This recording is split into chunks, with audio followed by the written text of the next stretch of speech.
शौकत यूसुफ सही साहब, अस्सलाम वालेकुम। क्या प्लानिंग चल रही है सर? एक दफ़ा फिर दोबारा इस्लामाबाद की तरफ, डी चौक, आपकी पार्टी की तरफ से तो बयानात आना ऑलरेडी काफ़ी पहले से आना शुरू हो चुके हुए हैं, तो एक दफ़ा फिर एक्सपेक्टेशन यही रखी जाए कि इस्लामाबाद की तरफ और पूरा मुल्क को जाम करने की तरफ और एहतजाजी सियासत की तरफ जा रही है तहरीक इंसाफ? बिस्मिल्लाहिर्रहमानिर्रहीम, बहुत शुक्रिया। देखिए, हम अपोजिशन में हैं और अपोजिशन के पास जब हुकूमत मुतालबात तस्लीम नहीं करती तो उनके पास क्या रास्ता रह जाता है, सिवाय मुज़ाहमत के तो और कोई रास्ता नहीं होता। अब देखिए, जलसा करना, एहतजाज करना, ये हमारा आईनी कानूनी हक है। हुकूमत क्यों घबरा रही है? सबसे पहले बात तो ये है कि क्या इससे पहले एहतजाज नहीं हो, क्या इससे पहले जलसे नहीं होते रहे? और ये गवर्नमेंट की रिस्पॉन्सिबिलिटी होती है कि वो प्रोटेक्ट करे, तहफ़्फ़ुज़ दे लोगों को। लेकिन यहाँ पे ये है कि आप अगर जलसा करते हैं, अपने हुकूमत के खिलाफ बात करते हैं, तो वो आगे से हुकूमत जो है वो मुज़ाहमती अमल उनसे वहाँ से शुरू हो जाता है। अपनी जो पंजाब की पुलिस है वो तो रखा ही इसलिए कि जी जाए, जो लोग भी एहतजाज के लिए निकले उनको मारे कूटे और जेलों में डाले। ये इनकी सारी पॉलिसी है। कोई विजन है नहीं इनके पास, मुल्क तबाही की तरफ जा रहा है। एक अच्छा मौका था गवर्नमेंट के पास, अगर वो जुडिशल कमीशन बना देती तो कोई मज़ाक़ा नहीं था, हुकूमत का कोई खर्चा नहीं हो रहा था। सिर्फ ये था कि हम चाहते थे कि 9 मई और 26 नवंबर को जो कुछ हुआ उसके बारे में हक़ाइक़ सामने लाए जाएं। तो हुकूमत खौफज़दा क्यों हो रही है? इससे तो शकूक व शुबात यकीन में बदले जा रहे हैं कि गवर्नमेंट के जो है कुछ हाथ में वो मुलविस रही है, दाल में कुछ काला है, इसलिए वो अवॉइड कर रही है जुडिशल कमीशन को। तो सिर्फ वक्त गुजारने के लिए उन्होंने पार्लिमानी कमेटी की बात की, लेकिन पार्लिमानी कमेटी जो होती है वो इन चीज़ों के लिए नहीं होती है, ना ही वो फैक्ट फाइंडिंग का काम कर सकती है। तो इसलिए मैं समझता हूँ कि हुकूमत ने बहुत बड़ा मौका ज़ाया किया। एक तरफ रो रहे हैं कि जी मईशत मुज़ाहमत के अलावा अभी और कोई रास्ता नहीं। अली गौर बलोच साहब आ गए जी, PMLN लीडर, उनसे भी हम बात कर लेते हैं कि एक तो बलोच साहब, थैंक यू फॉर जॉइनिंग। आज़मा बुखारी साहिबा जो पंजाब में वज़ीर इत्तलात हैं, वो आज जो PTI ने ऐलान किया कि हम जलसे करेंगे और 8 फरवरी को जो इलेक्शंस की 1 साल पूरा होगा उस पर जो एहतजाज का या यौम सियाह मनाने का ऐलान है, उस पर मिनिस्टर की तरफ से, इंफॉर्मेशन मिनिस्टर पंजाब की तरफ से ये स्टेटमेंट आना कि पंजाब पुलिस की क्वालिटी ये है कि उनका डंडा बहुत तगड़ा है। ये कोई मुनासिब स्टेटमेंट है कमिंग फ्रॉम द गवर्नमेंट, और कंसिडरिंग दिमाग में ये रखते हुए कि हमारा जो आईन पाकिस्तान है वो पीसफुल असेंबली का राइट देता है पाकिस्तान के शहरियों को, और हुकूमत ये कह रही हो कि अब डंडा बहुत तगड़ा जी हमारा। बिस्मिल्लाहिर्रहमानिर्रहीम। देखिए, सूरत-ए-हाल ये है कि आपने जितने भी एहतजाज देखे, नाम तो यही दिया जाता है कि पुरअमन एहतजाज होंगे, लेकिन बदकिस्मती ये है कि 9 मई के वाक़यात को देखें तो वो भी ये कहा गया था पुरअमन है। फिर जिस तरह से 2-3 बार यलगार की गई इस्लामाबाद के ऊपर, वफाक के कैपिटल, पाकिस्तान के कैपिटल पर, और जिस तरह से असलहा लेकर आए, जिस तरह से KPK के तमाम वसाइल लेकर आए।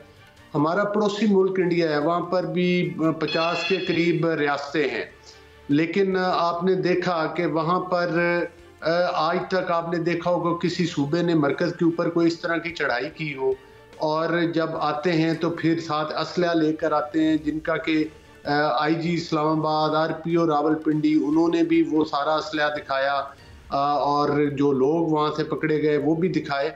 तो इनका एहतजाज कहने को पुरअमन होता है, लेकिन एक किस्म का ये तैयारी के साथ पुरतशद्दद हमला करते हैं। इसी पे तो वो कह रहे हैं ना, कमीशन बना दें। इसी पे तो कह रहे हैं कमीशन बना दे, हमें भी पता चले, लोगों को भी पता चले कि कौन असला लेके आया था, गोली किसने चलाई थी, कहां से किसकी लगी।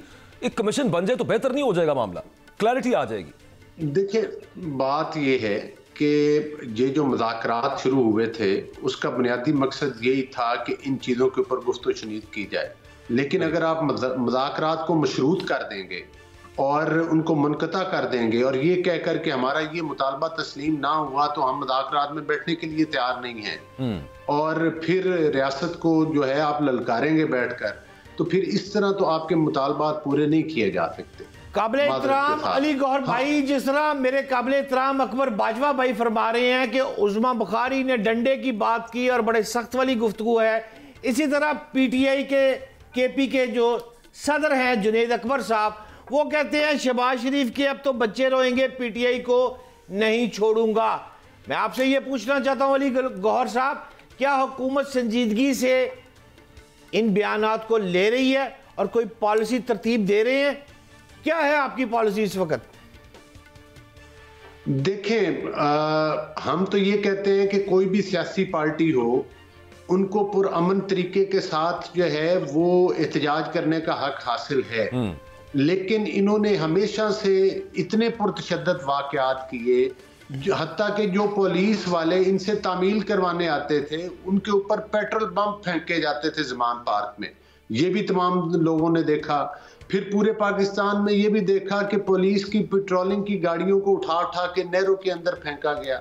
तो मैं समझता हूँ कि जब ये पुरतशद्दद शेवा नहीं छोड़ेंगे और पाकिस्तान में दहशतगर्दी वाली रविश नहीं छोड़ेंगे, तो फिर ज़ाहिर है हुकूमत हो या रियासत हो, वो इनके साथ उसी जुबान में गुफ्तगू करेगी ना, उसी तरीके के साथ हैंडल करेगी जिस तरह के ये इक़दामात करते हैं।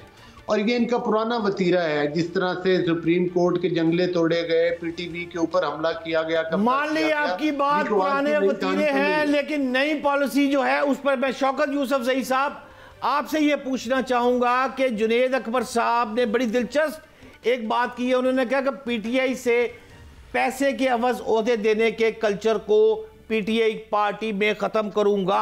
जो लोग पार्टी के जलसों और एहतजाज पर करोड़ों रुपए लगाते हैं, फिर वो कमाते हैं, इस कल्चर को मैंने खत्म करना है। यार यही बात तो शौकत भाई फैसल वावडा साहब कहते हैं कि जी पंजाब में अलीम साहब और इस्लामाबाद में जहांगीर तरीन साहब और कराची में मैं फैसल वावडा पैसे खर्च किया करता था। तो ये तो फिर जुनेद अकबर साहब किसकी जबान बोल रहे हैं? शौकत भाई आपको क्या समझ आई है?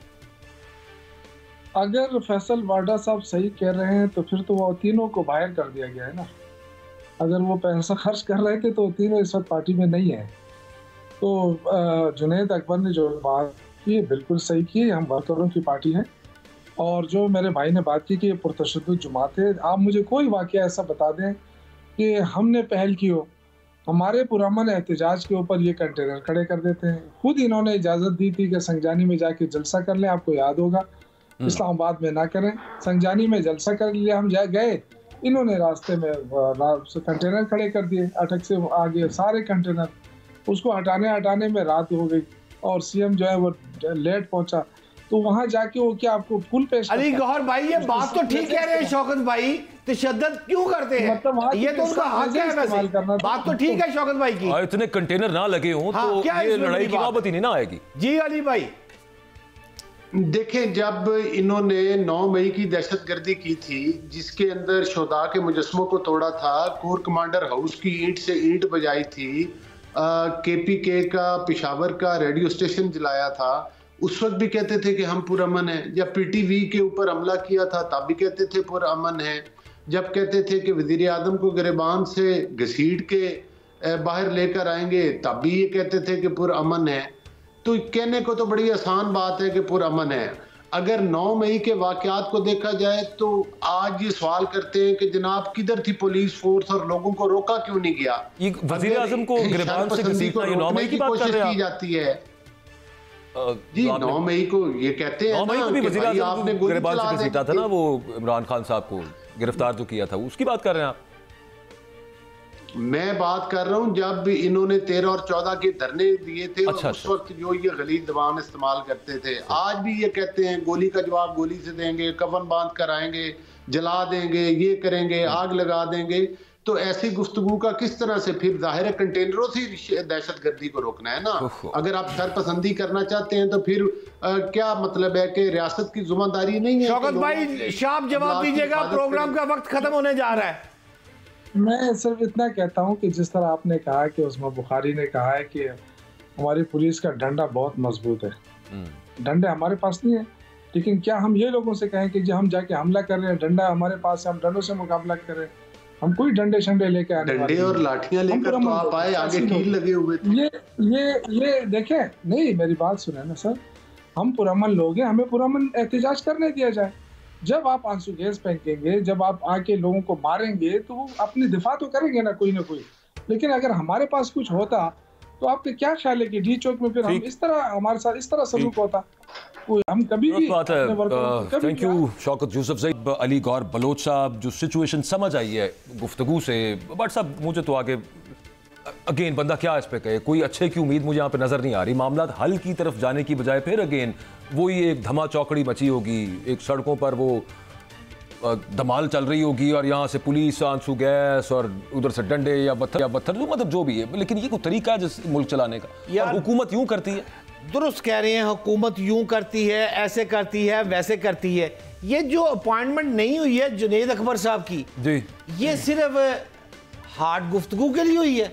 मुझे तो यही समझ नहीं आ रहा कि आज वो बात क्या कर रहे हैं कि अगर मुझे गिरफ्तार किया, सुना होगा आपने कि जनाब मोटरवे बंद कर दूंगा, मैं जनाब अफगान शायरा बंद कर दूंगा, शायरा रेशम बंद कर दूंगा, इस मुल्क को क्लोज कर दूंगा, शहबाज शरीफ तुम्हारे बच्चे रोएंगे। ये क्या गुफ्तगू है? मुझे ये बताएं गिरफ्तार क्यों कर रहा है? उनको ये खौफ क्यों है कि मुझे गिरफ्तार कर लेंगे? क्या मतलब अगर केसेस हैं तो वो कोर्ट्स में चल रहे हैं। अगर ये मामला है कि जिस बंदे ने किसी पार्टी पोजीशन संभालनी है उसको गिरफ्तार कर लिया जाए, आप उनको राइट भी ना दें। भाई आते ही वो कहता है मैंने डी चौक जो ना लाठी गोली की सरकार नहीं चलेगी, नारा यहां से शुरू करेगा, हाथ में डंडा आगे कील लगा हुआ, तो आगे से उसको क्या होगा? यार ये 26वीं आईनी तरमीम की है भट्ट साहब, इसमें यार जो पहला सारी बातें टेबल पर होनी है, बाजवा टेबल पर। वो यार खत्म कर देते हैं ना 26वीं आईनी तरमीम में। आइन में ये भी तरमीम कर देता है कि बेसिक ह्यूमन राइट्स जो है हमारे, वो फ्रीडम ऑफ स्पीच का राइट हो, वो पीसफुल असेंबली का राइट हो, वो किसी पॉलिटिकल एक्टिविटी करने का जो आपको कॉन्स्टिट्यूशन राइट देता है, and so on and so fourth, उनमें तरमीम कर देते, खत्म करते। शर्तों पे मुज़ाकरात और शर्तों पे मोहब्बतें नहीं होती बाजवा भाई।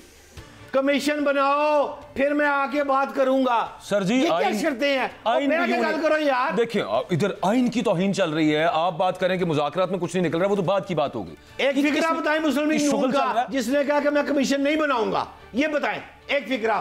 क्या कमीशन नहीं बनाऊंगा? बना किसने कहा है? नहीं बना, बोला अज्यूम कर रहे हैं ना आप, अज्यूम कर रहे हैं। नहीं वो जरा के बड़े पैगाम फ्रॉड करेंगे, आप खुद ही सोच बैठे हैं। भट्ट साहब मेरी बात सुने, आप वही बात कर रहे हैं कि वो लिख के देंगे तो वो मानेंगे कि जनाब ये देखें लिखा हुआ पड़ा है कि हम कमीशन नहीं बनाएंगे। 36 BCM प्रेस कॉन्फ्रेंस करके वो ये कह चुके हैं कि जनाब वो सब जुडिस मैटर है जी, कोर्ट के अंदर केसेस चल रहे हैं, 9 मई पर तो ये नहीं बन सकता, 26 नवंबर पर इन्होंने लिस्टें नहीं दी।